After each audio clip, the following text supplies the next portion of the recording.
Di saat aku menggenggam tasbihku dan kamu menggenggam salibmu.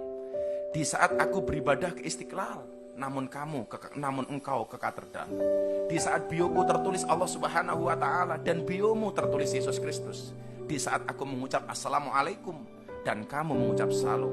Di saat aku mengejak Al-Quran dan kamu mengejak Alkitabmu. Kita berbeda saat memanggil nama Tuhan. Tentang aku yang menengadakan tangan dan kau yang melipatkan tangan saat berdoa. Aku, kamu, kita. Bukan Istiqlal dan katedral yang ditakdirkan berdiri berhadapan dengan perbedaan namun tetap harmonis. Andai saja mereka memiliki nyawa, apa tidak mungkin mereka saling mencintai dan menghormati antara satu dan yang lainnya. Terima kasih. Salam. Assalamualaikum warahmatullahi wabarakatuh.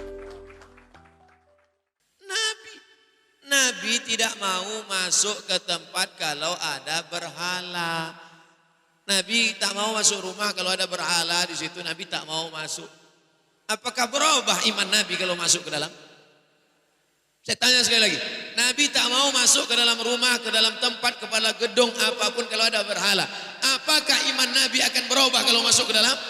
Tidak. Kenapa dia tak mau masuk? Kita ikut sunnah Nabi apa ikut sunnah orang? Sunnah Nabi. Saya ikut Nabi. Kalau ada di antara ibu yang mau ikut orang, silakan. Saya ikut Nabi Muhammad SAW. Kiai Haji Hasyim Asy'ari memberikan fatwa tidak boleh ikut-ikutan masuk ke gereja. Bahkan beliau menghukumi siapa yang ikut ke sana mizayyim, bahkan sekedar mengenakan simbol-simbol, pakai topi dan sebagainya, fahuwa kafir, maka ikut dalam kekafiran mereka.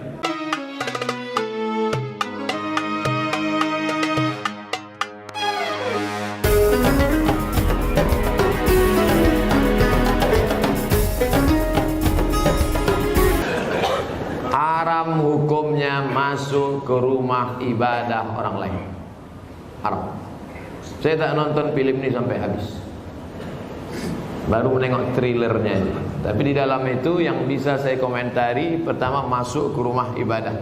Karena Nabi tak mau masuk ke dalam tempat fihi surah wat tamathil. Kalau di dalam itu ada patung berhala. Maka dalam Islam mazhab Syafi'i mengharamkan masuk ke dalam rumah ibadah di dalamnya ada berhala. Mazhab Syafi'i. Kita pakai mazhab apa? Mazhab Syafi'i. Dua. Tentang masalah laki-laki perempuan berdua-duaan tak mahram. Anak panah. La yakhluwanna rajulun ma'amra'atin illa ma'adhi mahramin. Oleh sebab itu maka kita jaga anak cucu kita dari perbuatan-perbuatan maksiat. Bahwa ada misi-misi sesuatu di balik ini semua, wallahu a'lam bishawab. Kita akan diminta tanggung jawab di hadapan Allah Subhanahu wa taala. Islam tak perlu diajari bagaimana berinteraksi sosial dengan saudara kita non muslim. Karena kita sudah lama bertetangga, apalagi orang Tanjung Pinang. Seandainya orang Tanjung Pinang ini ekstrim, tak akan ada orang Tionghoa di Tanjung Pinang, betul?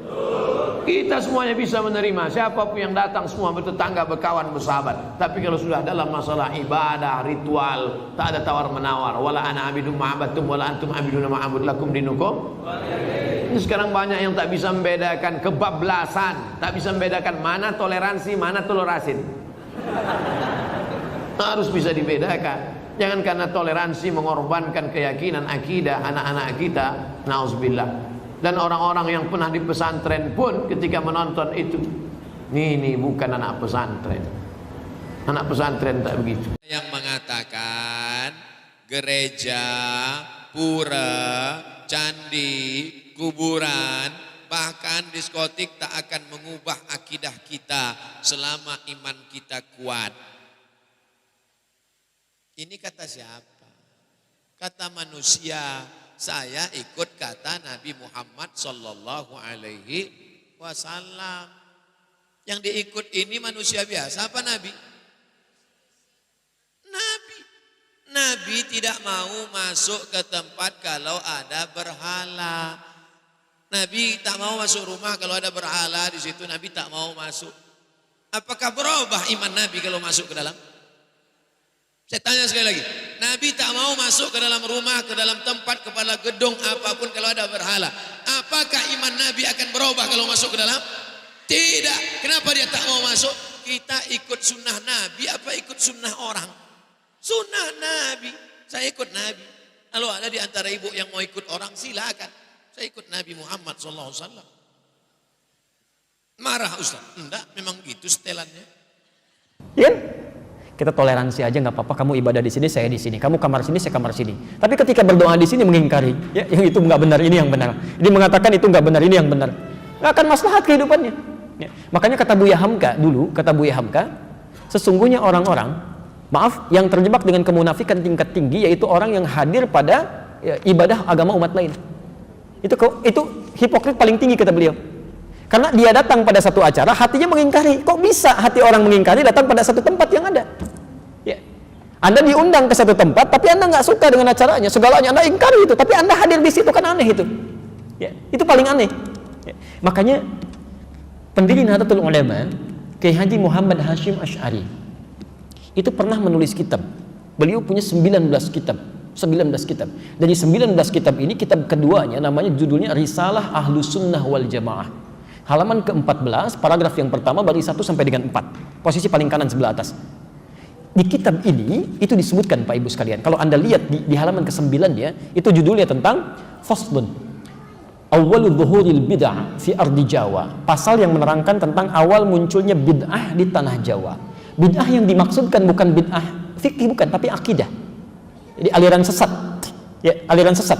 Kata beliau, wantisyaruha fi ardi Jawa wal mubtadi'ina fiha, dan penyebarannya di tanah Jawa, di pelosok Jawa, dan orang-orangnya, tokoh-tokohnya. Itu begitu menyebutkan kalimat pertama, kata beliau, adalah penduduk Jawa itu seluruhnya itu ahlu sunnah wal jamaah, ahlu sunnah wal jamaah.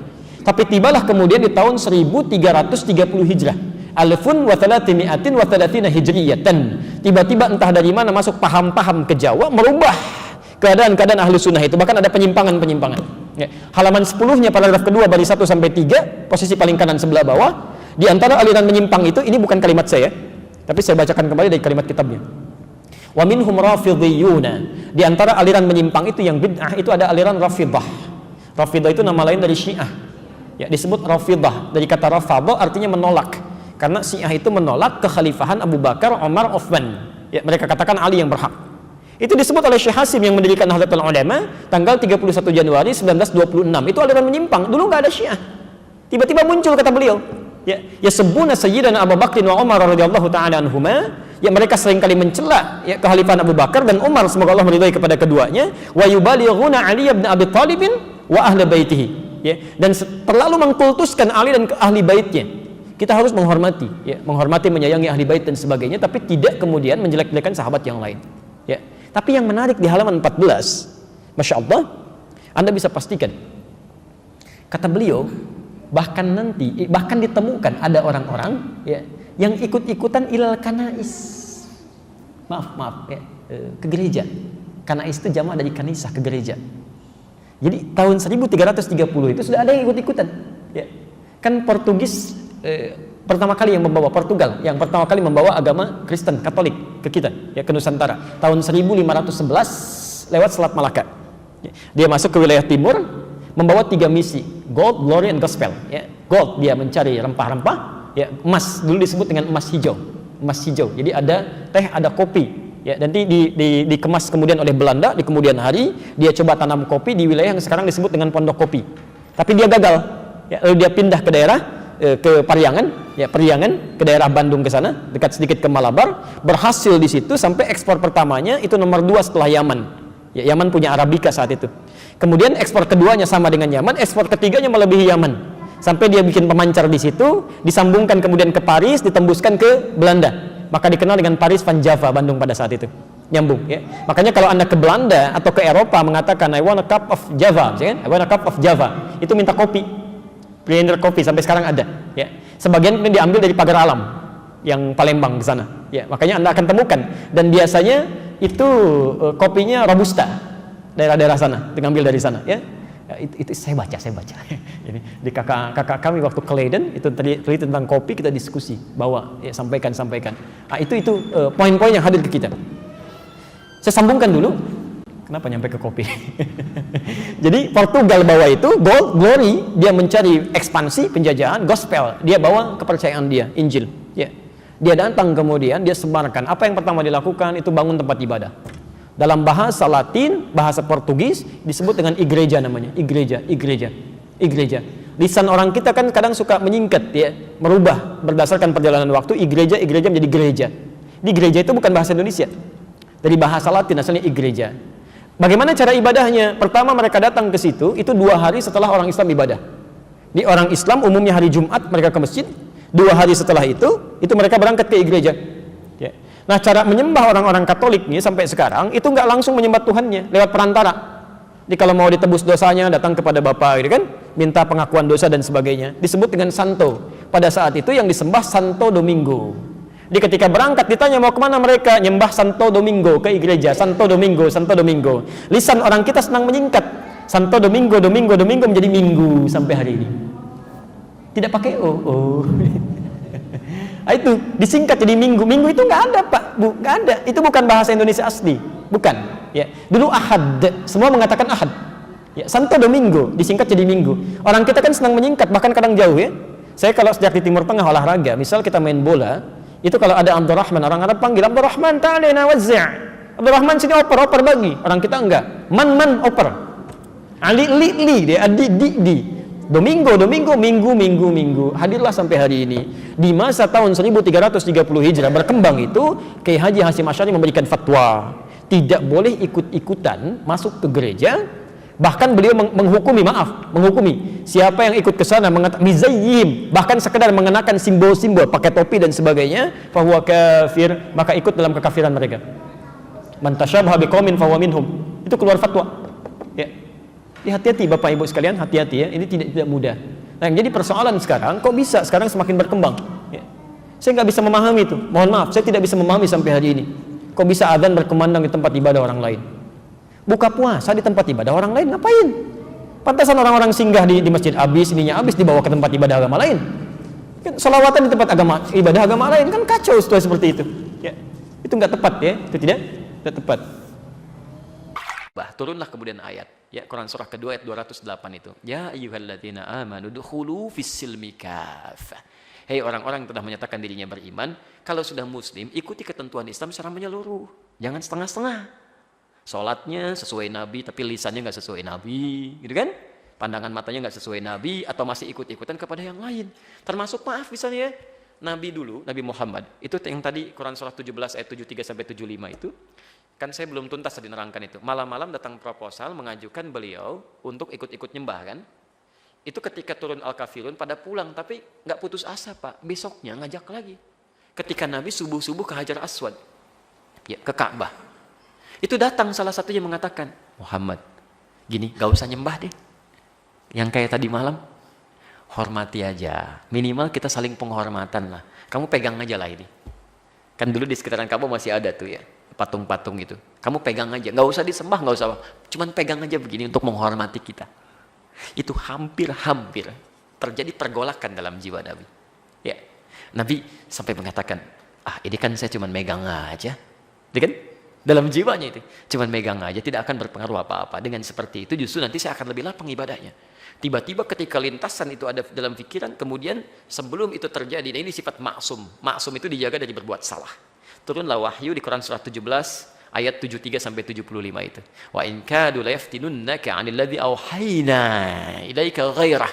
Hampir ya, ada orang yang bisa mempelesetkan engkau untuk berpaling dari tuntunan wahyu kami. Itu hampir sampai kemudian turun ayat itu. Sampai mengatakan jangan sampai tersentuh, kalau itu kejadian akan ditimpakan dhi'fal hayati wa dhi'fal mamat. Siksa berdua kali lipat. Nyentuhannya nggak boleh, apalagi bersih-bersih. Itu ada anak-anak pakai kerudung, anak-anak SD, anak-anak SMP, diminta bersih-bersih tempat ibadah orang lain. Allah, dosanya banyak itu. Tolong aduh anak cucu kami jangan dibawa seperti itu ya. Tolong jangan dipelesetkan itu. Kalau Anda mau ingkar aja sendirian, jangan ngajak-ngajak orang lain. Itu pun kami doakan supaya bertobat itu kan. Jadi tolong jangan mengajak kemaksiatan. Kalau nggak paham agama, berkonsultasi. Jangan mengajak orang lain melakukan kesalahan yang fatal. Itu kasihan anak-anak pakai kerudung, masih SD, ada yang SMP, dibawa ngelap-ngelap tempat ibadah orang. Nabi aja megang, nggak boleh, Anda bersih-bersihin. Itu fatal itu. Dan kalau sekampung sudah dibegitukan, itu bahaya itu. Bahaya itu ya. Harus diingatkan ya, ulama-ulama setempat mesti mengingatkan itu, mesti mengingatkan dan sebagainya. Ya. Jadi jangan sampai kebaikan-kebaikan dunia mengalahkan nilai-nilai akhirat. Itu fitnah paling besar itu, ujian terberat itu. Ujian terberat itu datang dari orang baik yang menyimpang, itu paling berat. Ya, orang yang kelihatan baik tapi menyimpang itu paling berat. Sehingga ketika akan diluruskan ya sudah pada ngasih duluan, ya kan sudah dibiayain, sudah dibeasiswain, jadi sulit nolaknya. Itu yang berbahaya itu. Allahu Akbar, itu masih biasa Pak, apalagi Dajjal yang turun. Dajjal yang turun. Dajjal itu Allahu Akbar ya, nunjuk ke langit hujan, turun hujan. Nunjuk ke tanaman mati, mati dia tuh. Jadi kalau yang kecil aja belum kuat, apalagi yang besar-besar. Yang kecil-kecil tuh baru handphone ya, handphone. Ini uang. Itu baru yang kecil-kecil. Udah 10.000 orang, apalagi Dajjal beneran yang turun. Jadi kalau yang kecil aja Anda belum bisa menjaga kekuatan iman, apalagi padang dahsyatnya itu. Hati-hati. Ayo keluarga dibina dengan baik ya. Tuntunan Rasul itu dilihat. Makanya lakad. Jangan pernah ragu dengan tuntunan Rasulullah SAW. Ya Nabi dulu aja nggak ragu gitu kan. Itu baru 2 kalimat tuh lakad. Hadisnya belum dibaca. Itu baru ayatnya tuh. Ya.